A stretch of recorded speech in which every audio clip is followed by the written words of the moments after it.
Well, first of all, congratulations on the movie. Thank you very It's a much. lot of fun to watch. Now, as a romantic comedy, this is kind of way left of center, in terms of being a zombie romantic comedy. What was it about the movie or the script that appealed to you, Nick, first? I think it was the fact that it was way left of centre, something so different that made me laugh and had great characters.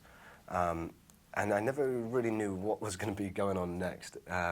But then with Jonathan Levine directing, he's so talented and can tread a really fine line between making a film funny but not becoming a parody of itself and still having a lot of heart in it. So it was a lot of fun. Teresa? For me, it was a breath of fresh air. I'd never heard of a story like this before.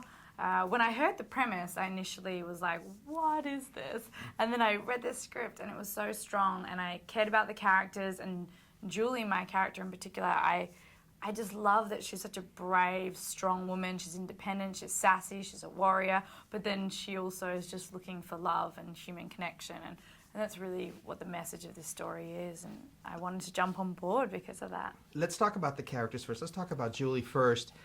As you mentioned, there's all these things that are kind of going on with her, yet she's attracted to a zombie, or she learns to be attracted to a zombie. So there's a, she's one of the few people, or in fact, really the only person in the movie that has a heart at the beginning of the film. Everybody's, very polar opposite. Yeah, and that's honestly what I love about her so much. It's so refreshing, and she has a beautiful, bright light inside of her, and she looks at the world in a brighter shade than anyone else, and I just really respond to that.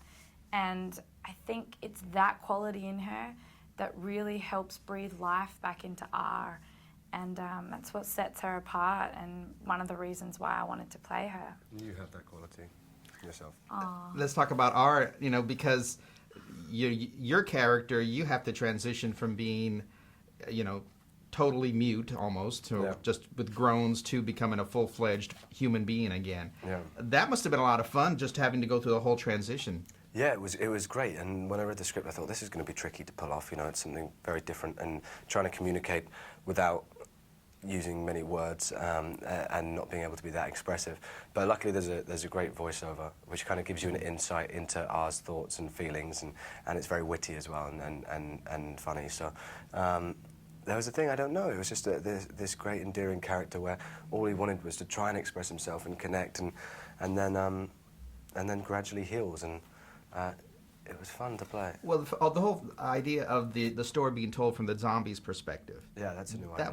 That's really that was new. Yeah, there's a couple of new ideas in there. Obviously, there's that perspective taken on the story, but then there's the idea that when you eat someone's brains in this story, the reason why zombies want the brain so much is because they get to relive that person's thoughts and feelings. And quite early on in the story, I eat Teresa's character's boyfriend's brains and relive his memories.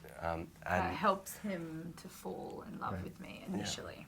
Well, I had a chance to talk to Dave Franco a couple of weeks ago by phone, and talked a little bit about What a his guy. character. And the thing that was neat about his character is that he's not on screen a long time, but he's so memorable, though, but isn't he's got a very pivotal role.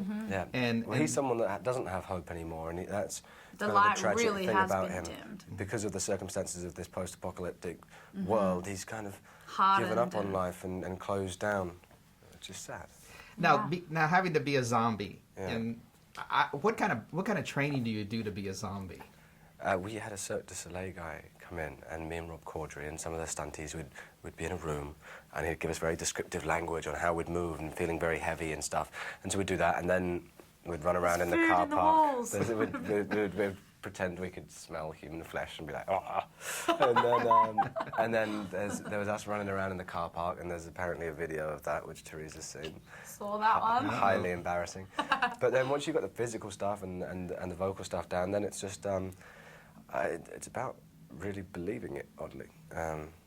And luckily, Jonathan Levine creates a very realistic environment in this film, It's and really made that important. very Now, easy. the scene where you're with Rob at the bar, and you're just, it's the beginning of the groaning. How many times did you have to take that scene, and how often were you laughing? I mean, can you keep a straight face especially working with Rob Corddry? I think we got above 10 takes on that. There's definitely going to be some good outtakes from this film, and he's so funny, and I struggle with laughing anyway, and yeah, I broke a lot. He did, I broke a lot. because he did this one really long groan. Yeah, It there was one. so long.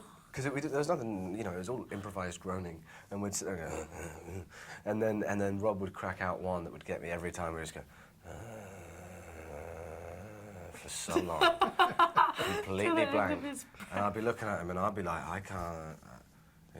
And then when you start to feel your cheeks go, and it's all like that. I try and bite the inside of my mouth sometimes to stop myself. Yeah, me too. Oh, golly. Now, working with John Malkovich, how was that? I mean, he's one of the all-time greats in my eye, and probably in many people's eyes. How was it for him, with him? Oh, well, I'm not sure how it was for him. No, I meant, how was it with him? He was thrilled to be He working with us. loved it. He was honoured to be working with us. Look, I love John Malkovich. He's amazing.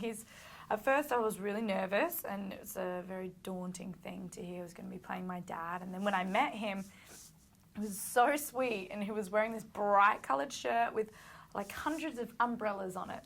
And I just thought it was the most endearing thing. And he came in, he was soft-spoken and really polite, and he learnt everyone's name on set. And then he had this cracker sense of humour.